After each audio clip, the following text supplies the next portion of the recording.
தினத்திலே பார்த்தா குடிமக்கள் எல்லாம் குறை சொல்லி இருக்கிறார். கானகத்தில் இருக்கக்கூடிய விலங்குகள் எல்லாம் வந்து செய்யக்கூடிய விவசாயத்தை அழிக்கிறதா. அதனால கானகத்துக்கு அப்படி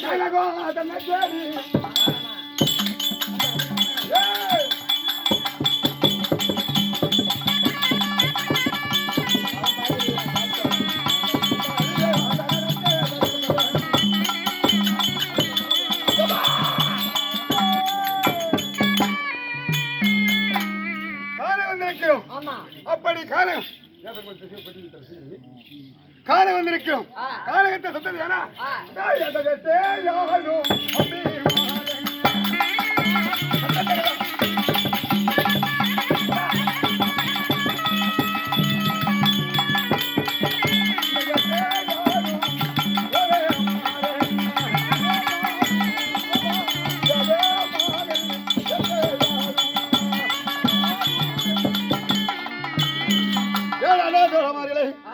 வேட்டையாடி இருக்கிறோம். ஆயாசம் இருக்கிறது. கொஞ்ச நேரம் வனங்கள் சுத்தி பார்க்கலாம். அந்த வனங்கள் எல்லாம்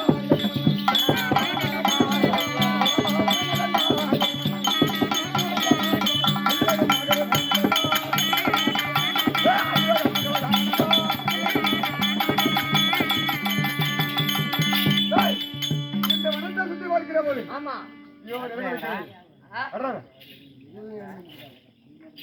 பண்றா மகாராஜா எனக்கு படிக்கவே வர தெரியாது. படிக்கல முடிச்சு போயிட்டான்.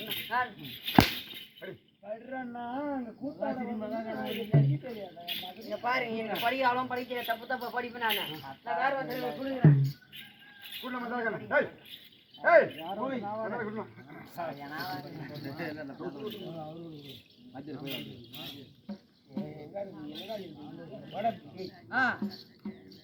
மகாஸ்ரீ மகாகணம் புரிஞ்சிய நான் எழுதும் லெட்டர் என்னவென்றால் சுந்தரி சுந்தரி என் மாமனுக்கு மகாராஜா சுந்தரி எழுதி கொள்வது. சுந்தரி ஆமா எழுதும் கடிதம் என்னவென்றால் என்னை வந்து திருமணம் செய்யாவிட்டால் நான் தூக்கு போட்டு செத்துருவேன். அதிசீக்கிரமாக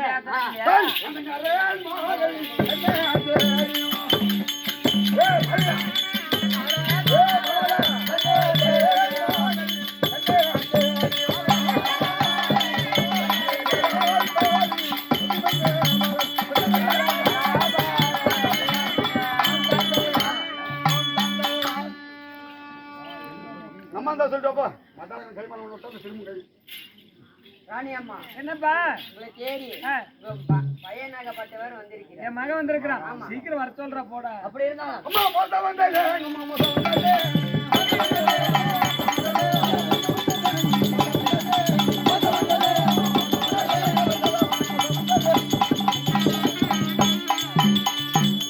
என்னடா வந்ததும் வராட்டமா காட்டுக்கு போனேன். விலங்கெல்லாம் விரட்டிட்டு அப்படியா ஒன்னா ஓய்கிட்டேன். என்ன இது அண்ணன் பொண்ணு கையெழுத்து மாதிரி இருக்குது. சரி அண்ணன் மக சொல்லக்கூடிய சுந்தரியாகப்பட்டவள் எழுதக்கூடிய கடிதம் என்னவென்றால் அபிமன்ன மாமா எனக்கு திருமணம் என்னுடைய தந்தையார் திருமணம் பேரரசன் மைந்தன் இலக்கண குமாரனுக்கு திருமணம் செய்ய நிச்சயம் முடித்திருக்கிறார். நீ வந்து கட்டினால் தாலி இல்லாவிட்டால் அது எனக்கு தூக்கு அப்படின்னு எழுதியிருக்கிறான். அதனால நீ என்ன மோசம் வந்ததுன்ற நீ அதில் விழுந்தவன் அவன் மணக்கிறான். நான் போய் வருகிறேன். போய் வரேன் பாரு தலையிற்கு வாழாடப்படாது. அதனால தாய் நான் சென்று கேட்டேன் என் ஒன்னும் பொண்ணு கொடுக்க மாட்டேன்னு சொல்லுவாரா. அதனால நான் நேராக சென்று பெண் கேட்டு வருகிறேன்.